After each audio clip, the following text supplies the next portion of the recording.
Breaking news చూస్తున్నాం. CPM ప్రధాన కార్యదర్శి సీతారాం ఏచూరి కన్నుమూశారు.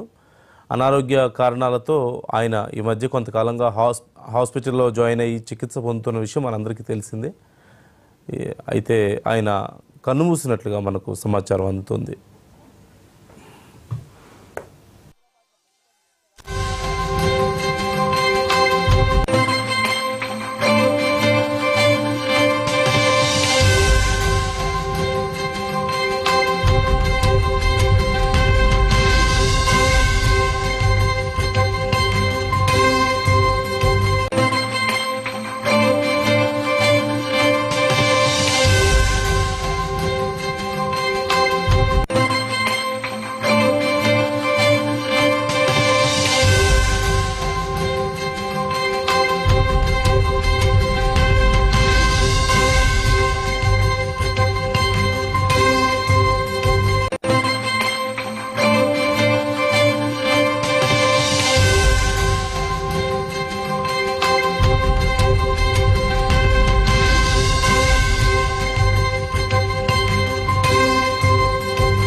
సిపిఎం ప్రధాన కార్యదర్శి సీతారాం ఏచూరి కన్నుమూసినట్లుగా మనకు సమాచారం అందుతుంది. ఊపిరితిత్తుల సమస్యతో బాధపడుతూ సీతారాం ఏచూరి గత కొద్ది రోజులుగా ఆయన చికిత్స తీసుకుంటున్నారు. అయితే గత 2 రోజుల క్రితమే ఆయన ఆరోగ్యం బాగా విషమించింది అంటూ సమాచారం అందుతూ ఉంది.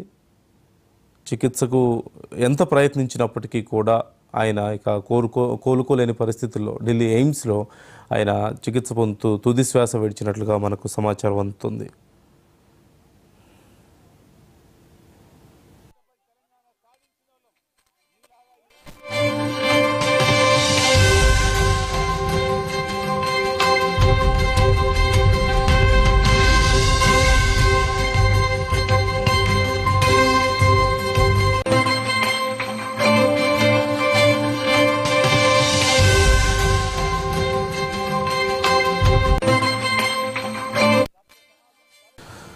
సిపిఎం ప్రధాన కార్యదర్శి సీతారాం ఏచూరి కన్నుమూశారు.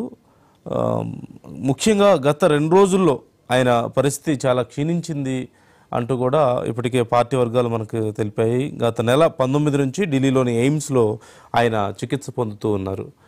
పూర్తి సమాచారం మా ప్లానింగ్ ఎడిటర్ సురేష్ గారిని అడిగి తెలుసుకుందాం. సురేష్ గారు, సీతారాం ఏచూరి గారు కన్నుమూసినట్లుగా తెలుస్తోంది. ఎలా అంటే ఆయన ఏ హెల్త్ కండిషన్తో హాస్పిటల్లో ఉన్నారు, డీటెయిల్స్ ఏంటి అసలు? నందు సిపిఎం ఈ నెల 10వ తేదీన ఒక ప్రకటన జారీ చేసి సీతారాం ఏచూరి గారు all India institute of medical science లో చికిత్స పొందుతున్నారు. ఐసీయూలో ఉన్నారు. రెస్పిరేటరీ సపోర్ట్ దాని మీద ఉన్నారు. అంటే ఊపిరితిత్తుల సమస్యతోటి ఆయన ఇబ్బంది పడుతున్నారు. మల్టిపుల్ డాక్టర్స్ ఆయనకి వైద్య సేవలు అందిస్తున్నారంటూ ఈ నెల 10వ తేదీన సిపిఎం పార్టీ ఒక ప్రకటన జారీ చేస్తూ సీతారాం ఏచూరి గారి ఆరోగ్యపరమైన విషయాన్ని తెలియజేశారు. ఇప్పుడే కొద్దిసేపటి క్రితం ఆయన అదే చికిత్స పొందుతూ ఎయిమ్స్ లో చికిత్స పొందుతూ కన్నుమూశారు. ఆయన మీకు తెలుసు, ఆయన జీవితం అంతా కూడా మార్క్సిజం, తర్వాత వర్కింగ్ క్లాస్ అంటే కార్మికులు కానీ వాళ్ళ శ్రేయస్సు కోసం ఆహారం కృషి చేసి చివరి వరకు కూడా వాళ్ళ కోసం పాటుపడిన నేతగా సీతారాం ఏచూరిగా నిలుస్తారు. ఆయన మార్క్సిస్ట్ నాయకుడే కాదు, రచయిత, తర్వాత కాలమిస్ట్ కూడా. కొన్ని పత్రికల్లో ఆయన కాలమ్స్ కూడా రాస్తూ ఆయన రాశారు. ఆయన 1952 ఆగస్టు 12వ తేదీన అంటే మనకి ఫ్యామిలీలో అంటే యాక్చువల్గా ఆంధ్రప్రదేశ్ కానీ ఆయన చెన్నైలో జన్మించారు. ఆగస్టు 12, 1952 ఆయన చెన్నైలో జన్మించారు. కాకపోతే విద్య మాత్రం హైదరాబాద్ లో మనకి స్కూల్ ఎడ్యుకేషన్ అంతా కూడా ఆల్ సెయింట్స్ హై స్కూల్ విద్య ఆయన ప్రాథమిక విద్య అభ్యసించారు. అయితే 1969లో ప్రత్యేక తెలంగాణ ఉద్యమం జరిగింది.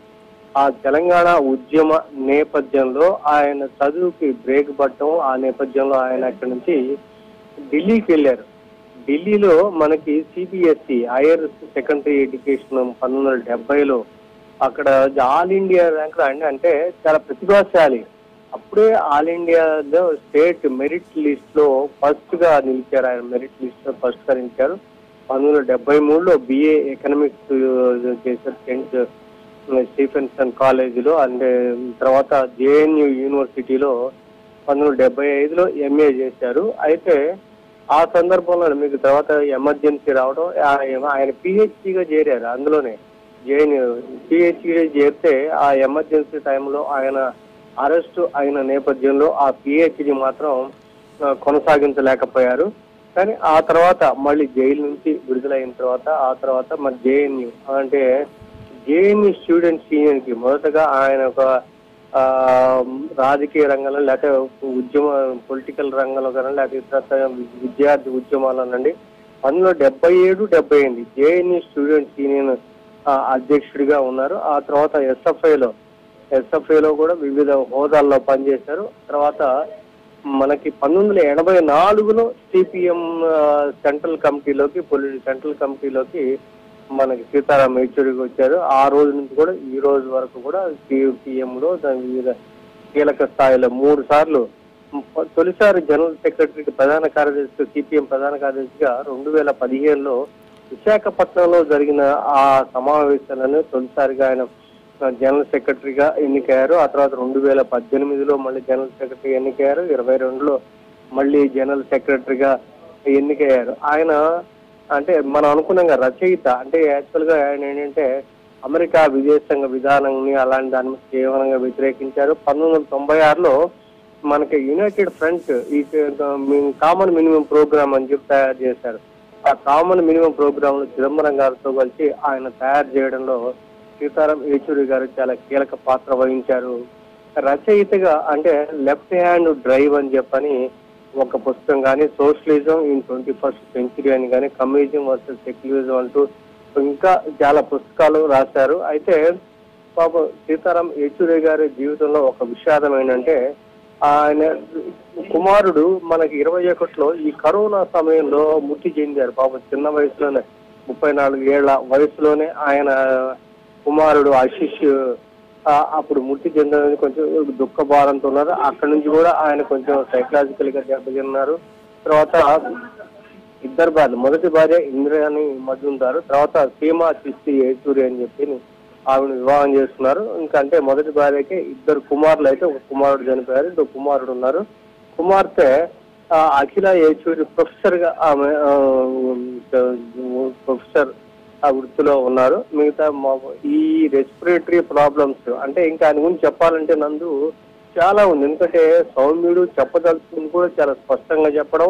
పార్లమెంట్ లో 2 సార్లు రాజ్యసభ 2005లోను 2011 రాజ్యసభలో వివిధ కమిటీల్లో ఉండడం, అదేవిధంగా కొన్ని ప్రతిపక్ష బిల్స్ కూడా ప్రభుత్వానికి కనువిప్పు కలిగించే విధంగా కొన్ని బిల్స్ కూడా ఆయన అంటే ప్రైవేట్ బిల్ ని కూడా ప్రవేశపెట్టడం సీతారాం యేచూరిది. ఆయన చాలా అంటే ఒక్కొక్క అంశంలో అంటే దేశం మార్క్సిస్టు విధానం పడుతుంది, దేశ అంశాలు, దేశ అభివృద్ధి, దేశ సంక్షేమం దానికి సంబంధించి ఇప్పుడు కూడా ఆయన ఎక్కడ ఢిల్లీలో ఉన్నప్పుడు కూడా తెలుగు మీద ఆయన మమకారంగానే దాని మధ్య అదేవిధంగా మనకి ఇక్కడ వస్తే ఆయన తెలుగులోనే అందరితో కూడా కలుపుకోలుగా మాట్లాడటం.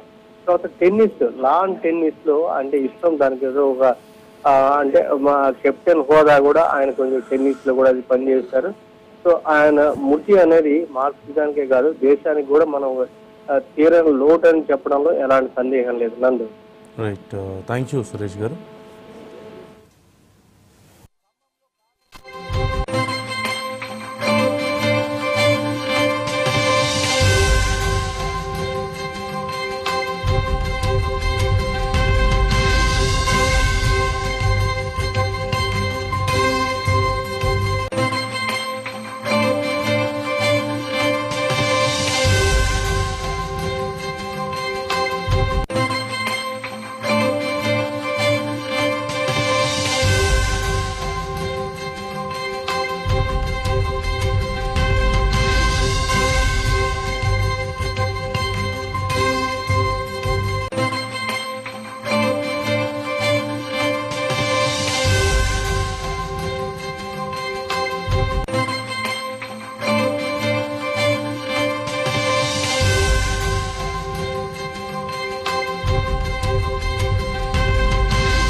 సిపిఎం ప్రధాన కార్యదర్శి సీతారాం యేచూరి కన్నుమూశారు.